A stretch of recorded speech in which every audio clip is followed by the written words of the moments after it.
Now I want to switch gears and talk about medical improv. Medical improv, what is it? Oh, that was good. All right. Medical improv is a curricula created by a professor at the Feinberg School of Medicine at Northwestern. The professor is right there. That's Katie Watson. It's an elective course for medical students. 10 instructional hours, 5 classes, 2 hours each. She's been teaching this course for more than 10 years.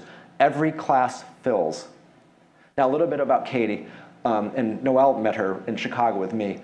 Katie is a professor of bioethics at the Feinberg School of Medicine.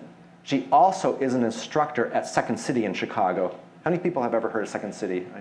Wow, I was about to go into a whole song and dance to explain Second City, but I don't have to. Can we see the song and dance? I'm good down for that, but okay, so Second City, awesome place, world leader in improv theater, sketch comedy. They also have a robust corporate division where they teach business people, they use improv principles to teach business people to be great communicators. Medical improv uses improv principles to teach healthcare people to be great communicators. How does it work? It starts with improv theater. How many people have ever seen an improv theater show? Some people, excellent. It's theater without a script. The actors on the stage make it up as they go along. Now, I want to differentiate it from comedy. This is really important. And click. In comedy, you try to be funny. In improv, you try to be honest and spontaneous. In other words, authentic. If you try to be funny when you're doing improv, the authenticity goes away and the whole thing falls flat. Now, as you can imagine, creating a show on the fly in front of a paying audience is quite an accomplishment. And as we were speaking before about the actors, they don't just make this stuff up as they go along, except they do, but they train for it. They have an established curriculum that is decades old. The fundamental principle of the curriculum is what they call yes and. Click. How many people have heard of that? Yeah, I figured as much. So I want to do a classic yes and exercise with you all called Remember Mexico. I have a volunteer. If this was an improv show, I'd start walking the audience looking for the most uncomfortable person, but Drew and I, so we're going to demonstrate it, and then we're all going to do it together. Remember Mexico. I have a loud voice. I don't need mine. Yeah, I guess we'll just trade off. You'll project. Okay, so it turns out that Drew and I are great friends, and we take trips together. Good things happen to us, and we're going to reminisce about our trip to Mexico. Oh, great. We're going to reminisce on mic. And on this round, Drew has a relatively easy script. One word and one word only, and that word is no. So Drew, remember Mexico? No. I mean, come on. Puerto Vallarta, February 14th. Hilton? No. Okay, you see, we're not getting very far with it. I could keep on going, but it's going to be that way. On this round, round 2, one word, the word is yes. Do you remember Mexico? Yes. Fantastic. And we ate a bunch of tacos there. Yes. And they had guacamole on them. Yes. And I kind of had a thing for the guacamole, Yes. and I bought a whole bunch to take home. Yeah. Okay, so now we're building something. And here's the thing about this round. He was yesing me, the verb to yes. All right? No matter what I was saying, he didn't know what I was going to say, and he didn't even necessarily agree with it. Like, we bought guacamole? What are you talking about? He was like, yeah, that happened. All right, so that's the spirit of it. Now in this round, which is the final round, and then we're going to do it together, is the yes and round. And yes and, I start, or you'll start, then I say the words yes, I'm affirming what I heard, and I say the word and then I assert a sentence of something that just happened. Okay, and then he has yes and, yes and, yes and. So we'll demo. I know you've done it before. So why don't you start? Remember Mexico? Do you remember when we went to Mexico last spring? Yes, and we went swimming. Yes, and that's when that shark came by. Yes, and that shark brushed against my leg. Yes, I remember that, and that's when the medic was there and he came into the water to come and rescue you. Yes, and the medic punched the shark in the nose. That's right, yeah, Okay. and they took the shark to the hotel, and they put it in that big screen so everyone could watch it circle around with that injured face of it. Awesome. I'm like, he's so good. Let's just do our, yes. Trained improviser, by the way, but it's not that hard. So now it's your turn. So in your partnerships, partner A is going to be the person with the darker eyes. Partner A, pick your vacation spot. Doesn't have to be Mexico.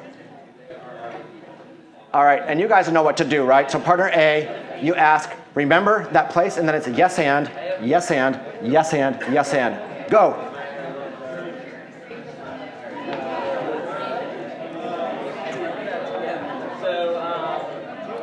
Please share with your partner, this is the world's quickest debrief. Please share with your partner one word about what it was like to do Remember Mexico with them.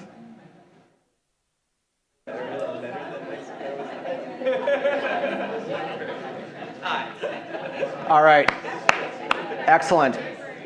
Okay, so yes and, the first principle. It reminds me of Star Trek, the prime directive, but there are other principles. Here's 4 of my favorites for extra ones.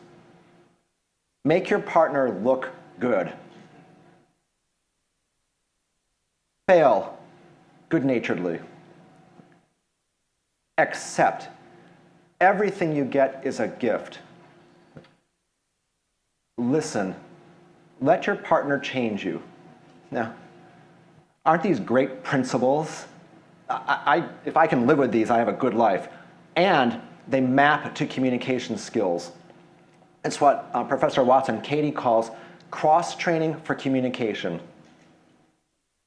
When you're doing the improv work, you're building communication muscles. You do the drills over and over again to get good at doing them.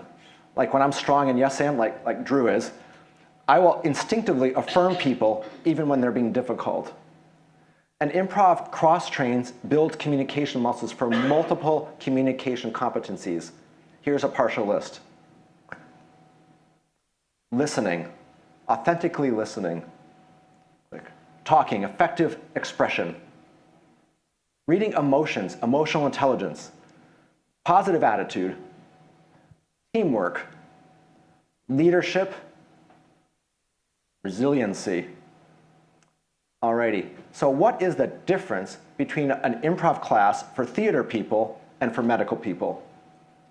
2 differences. First difference, the improv exercises are selected to be relevant to medical work. Second difference, targeted discussions are held that will relate the improv exercises to the medical environment.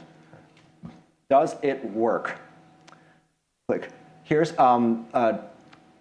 cold results from Professor Watson's academic medicine paper.